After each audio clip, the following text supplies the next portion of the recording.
Morgensonne strömte durch die Glasfenster von Anna Meyers Hütte am Rande des Kruger Nationalparks und malte goldene Streifen auf den warmen Holzboden. Die frische Luft trug den Duft von Heu und Baumsaft, und der Gesang der Vögel hallte durch die Dachtraufen wie der Auftakt eines neuen Tages. Anna schenkte Rooibos-Tee ein und öffnete die Schiebetüren, um die Brise hereinzulassen, sodass weißes Licht die kleine Küche durchflutete. Von der Veranda drang ein leises, heiseres Geräusch herüber, anders als der Gesang der Vögel, wie ein zerbrechlicher Ruf inmitten der Stille. Ihr Herz schmerzte vor einer seltsamen Vorahnung, die sie zwang, langsam auf die Tür zuzugehen, wobei sich ihre Hände unbewusst fester um die Teetasse schlossen. Hinter dem Glas sah Anna einen weiblichen Leoparden, der aufrecht auf der Veranda saß, sein geflecktes Fell glänzte im hellen Sonnenlicht. In seinem Maul befand sich ein regloses Leopardenjunges, dessen Körper schlaff herabhing und dessen kleine Ohren leicht beim schwachen Atmen zitterten. Die Augen der Mutter waren tief, nicht grimmig, sondern strahlten nur einen flehenden Blick aus, der Anna den Atem anhalten ließ. Das Sonnenlicht fiel auf seinen Schnurrbart und umrahmte seinen Kopf wie ein zerbrechlicher Heiligenschein neu gewonnenen Vertrauens. Die Mutter setzte ihr Baby auf den Holzboden, leckte ihm sanft über die Stirn, hob dann den Kopf und blickte Anna direkt durch das Glas in die Augen. Die Wärme der Sonne strömte auf die Veranda, doch Anna spürte eine eisige Kälte angesichts der heiligen Bedeutung des Treffens. Sie sagte leise mit zitternder Stimme: „Du und deine Mutter braucht Hilfe, nicht wahr?" Die Mutter neigte den Kopf, ihre Muskeln angespannt, aber unbeweglich, als warte sie auf ein Friedensangebot des Menschen. Anna trat einen Schritt zurück, nahm das Telefon vom Tisch, ihre Augen immer noch auf die beiden Wesen auf der sonnigen Veranda gerichtet. Sie wählte die Nummer der Rangerstation im Kruger Nationalpark. Das Signal klingelte in der Stille des Morgens in der Trockenzeit.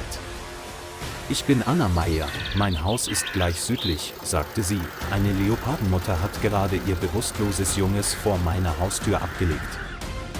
Am anderen Ende der Leitung antwortete Ranger Samuel Ndlovu ruhig: „Tür nicht öffnen, leise sein, wir kommen." Anna zog die Vorhänge einen Spalt breit auf, damit das Sonnenlicht das Baby nicht blendete, und setzte sich dann in der Nähe der Tür hin, die Hände gegen das Glas gepresst. Die Mutter hörte ihren Atem, ihre Ohren zuckten leicht, aber ihre Augen blieben sanft, als ob sie die wortlose Ehrlichkeit verstünde. Der Wind trug den Duft von heißem Staub und Wildblumen herüber und hüllte die Veranda ein wie ein seidener Schal des Waldes. Das Küken zuckte leicht zusammen, ein dünnes Keuchen entfuhr seiner Kehle, was Anna vor plötzlicher Hoffnung fast ersticken ließ. Sie zählte jeden Atemzug, wiederholte Samuels Worte in Gedanken und fürchtete, dass jede falsche Bewegung das Wunder zunichte machen könnte. Die Mutter stand im Schatten für ihr Kind, ihr Körper so unbeweglich wie ein Grenzstein zwischen Wildnis und Zivilisation. Das ferne Geräusch eines Motors vermischte sich mit dem Zirpen von Insekten, ein Rettungsleuchtfeuer rollte die rote Straße entlang. Anna schluckte und lächelte beruhigend durch das Glas, als ob dieses Lächeln zu einem Versprechen werden könnte. Das Sonnenlicht wanderte allmählich, Lichtstreifen krochen über den Boden und glänzten auf den gefleckten Füßen wie goldene Waldkalligraphie. Sie flüsterte sich selbst zu: „Tief durchatmen, keine Angst haben, einfach an das Gute glauben." Die Mutter leckte sich die Nase und sog den warmen, holzigen Duft ein, während ihre Augen unentwegt auf das Gesicht der Frau gerichtet waren, die auf der anderen Seite der Tür flüsterte. Auf der Veranda herrschte eine ungewöhnliche Stille, die nur vom Rascheln trockener Blätter im Sonnenlicht unterbrochen wurde. Und an diesem warmen Morgen begriff Anna, dass der Wald heute proaktiv die Initiative ergriffen und den Menschen sein Vertrauen geschenkt hatte. Der weiße Pickup des Rangers hielt vor dem Zaun, roter Staub wirbelte im hellen Sonnenlicht auf. Samuel Ndlovu stieg herunter, seine erfahrenen Augen musterten die Szene auf der Veranda, dann nickte er seinen Teamkollegen zu. Er gab Anna ein Zeichen, weiter ins Haus zu gehen, und flüsterte durch das Walkie-Talkie: „Mama, beruhig dich, es gibt keine Anzeichen für einen Angriff." Ein mildes Betäubungsmittel wurde vorbereitet, die Nadel glänzte im Sonnenlicht wie eine Sternschnuppe am Tag. Samuel machte einen diagonalen Schritt, hielt dabei einen sicheren Abstand und senkte seine linke Hand, um keinen Abwehrreflex hervorzurufen. Die Mutter knurrte leise, bewegte sich nicht vorwärts, sondern zog ihren Körper nur so weit an sich, dass er ihre Jungen wie eine gefleckte Wand bedeckte. »Okay, Mama«, sagte Samuel ruhig, »wir sind hier, um dir zu helfen.« Er drückte ab, die Betäubungskugel traf seine Schulter, das leise Klicken vermischte sich mit dem Zirpen der Grillen in der Mittagssonne.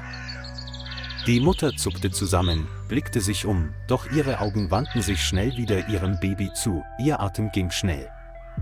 Samuel trat einen halben Schritt zurück und wartete, bis die Medizin ihre Wirkung entfaltete. Das Sonnenlicht spiegelte sich in tanzenden Lichtflecken auf dem Boden. Anna umklammerte die Tischkante, ihr Herz hämmerte, und sie betete, dass alles so reibungslos verlaufen würde, wie sie es dem Wald versprochen hatte. Die Beine der Mutter wurden weich, sie versuchte, festzustehen, ihr Kopf tief auf den Rücken des Babys gesenkt, als ob sie ein letztes Mal kämpfte. Das Medikament hatte seine Wirkung vollständig entfaltet, es kniete sanft nieder, sein Körper immer noch dem Kind zugewandt, wie ein Schutzschild, der seine Pflicht nie verlassen hatte. Samuel gab seinen Teamkollegen das Zeichen, eine weiche Matratze, einen Transportkäfig und ein Reanimationsset auszubreiten und ordentlich im Schatten der Veranda zu platzieren. Er kniete sich hin, um nach dem Baby zu sehen, seine Finger drückten sanft gegen dessen Brust, er spürte den gleichmäßigen, aber flatternden Herzschlag. »Es besteht noch eine Chance«, sagte er, mit der Wiedererwärmung und der Atemunterstützung zu beginnen. Ein anderer Ranger legte dem Kalb eine warme Kompresse auf den Bauch und führte einen kleinen Beatmungsschlauch ein, während Samuel eine Halswunde desinfizierte. Sonnenlicht scheint durch die Gitterstäbe der Veranda und glitzert auf den Federn des Babys wie goldener Blütenstaub, als lade es das Leben zur Rückkehr ein.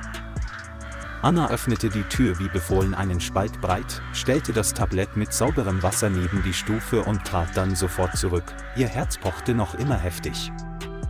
Die Mutter wurde auf die Trage gelegt und vorsichtig mit Gurten fixiert, ihr Kopf war ihrem Kind zugewandt, als ob sie unbewusst noch immer Wache hielte. Samuel hob das Baby in den Käfig, justierte den Inkubator, schloss den Verschluss und entspannte seinen Blick. »Na los«, sagte er, »das Zeitfenster für eine Erholung öffnet sich in den nächsten Stunden.« Sie hoben beide in den Kofferraum, sicherten die Ausrüstung und überprüften ein letztes Mal die Position des Beatmungsschlauchs und des Heizkissens.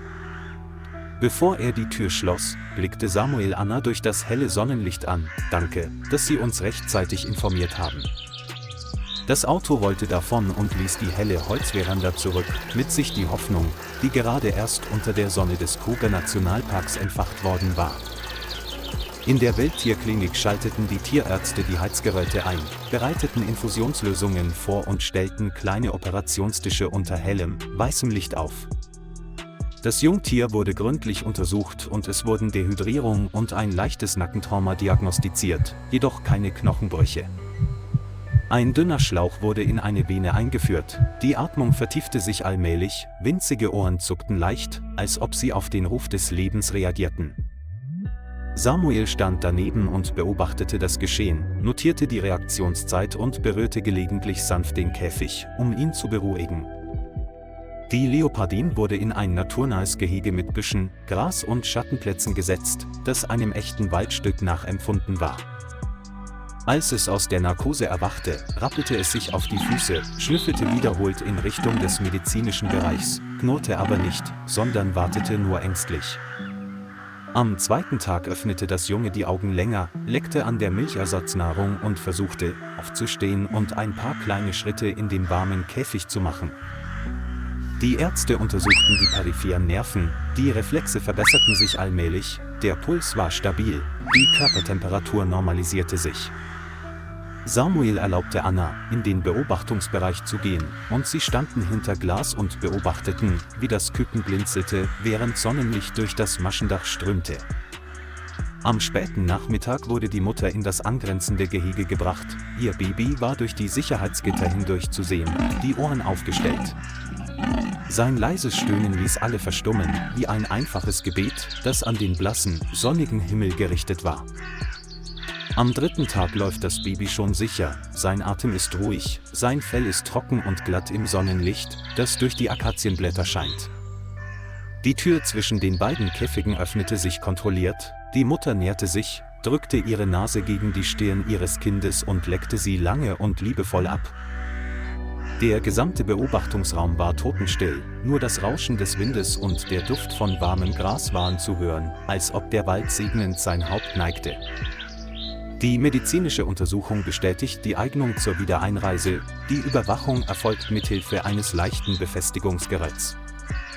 Am Mittwochmorgen war der Himmel klar, die Ranger öffneten das halbwilde Tor, das zum Pfad zurück nach Kruger führte. Die Mutter trat vor, ihr kräftiger Körper, ihr Kalb neben ihr, beide verweilten im Sonnenlicht, um den Nordwind zu riechen. Samuel beugte sich hinunter und flüsterte zum Abschied: Macht es gut, wir werden aus der Ferne über euch wachen. Anna stand hinter dem Zaun, die Hand auf der Brust, und lächelte vor schlichter, vollkommener Freude. Zwei gefleckte Schatten glitten in den hellen Wald, verschwanden zwischen dem gelben Gras und den Schatten der Akazien und ließen eine sonnenbeschienene Veranda und eine Geschichte der Hoffnung zurück.